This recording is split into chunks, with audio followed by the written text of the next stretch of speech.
So ayun mga kamotorista, so napakalakas ng hangin.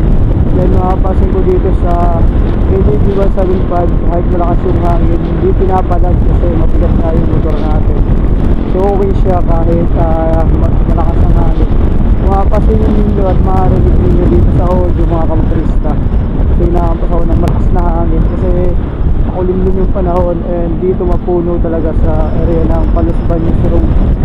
Malakas ng hangin pero goods lang yung ADB natin, hindi siya pinapalag. Unlike nung medyo maagaan na motor, yung mga lower CC na 125, so pag pinalag siya ng hangin o rumampas ang hangin na malakas, so pinapalag. Ito hindi, good siya kahit pinibirit ko, kahit nakabirit ako, so okay lang. And kahit mabagal yung takbo natin, ayun, so di tayo pinapalag. So okay ito sa mahangin na, so okay yung bigat niya. So hindi ka mangangamba na ititalabong ka ng hangin, kasi may mga tendency na gano'n, biglang nahangin ang malakas tapos sampasin tayo, parang biglang nawigil tayo. Dito good, so ayan, so proven and tested. So subok na rin sa long ride syempre.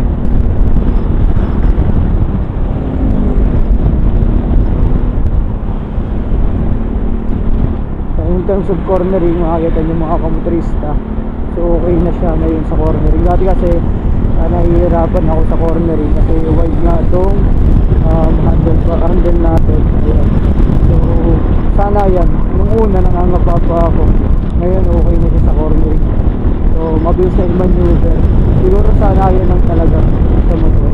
Kasi sa una kong vlog, nahihirapan ako i-maneuver, nalalapadan ako.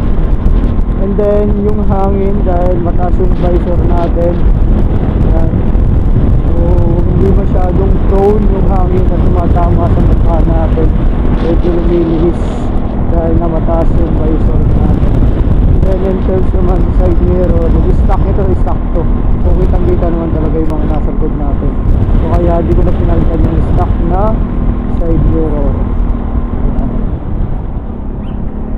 Then meron tayo ditong phone holder, ayan, para sa cellphone natin, para mas mabilis yan ba kung mamata tayo, ayan, magte-text phone holder.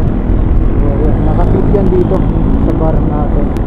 Then yung panel natin, kita nyo naman yung panel gauge ko, so kahit umaga yan, kita yung mga specs na panel natin.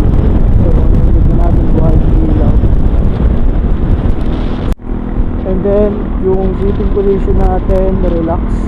So yung paa natin ay kung makakita ninyo, pwede natin yan, i-direct yung ganyan, so pa-relax position. So ito cornering, diba? Ganda sa cornering. Sana yan, kasi magtutungan sa ito sa akin, so nagamay ko na yung motor kung paano i-maneuver sa traffic o sa long ride.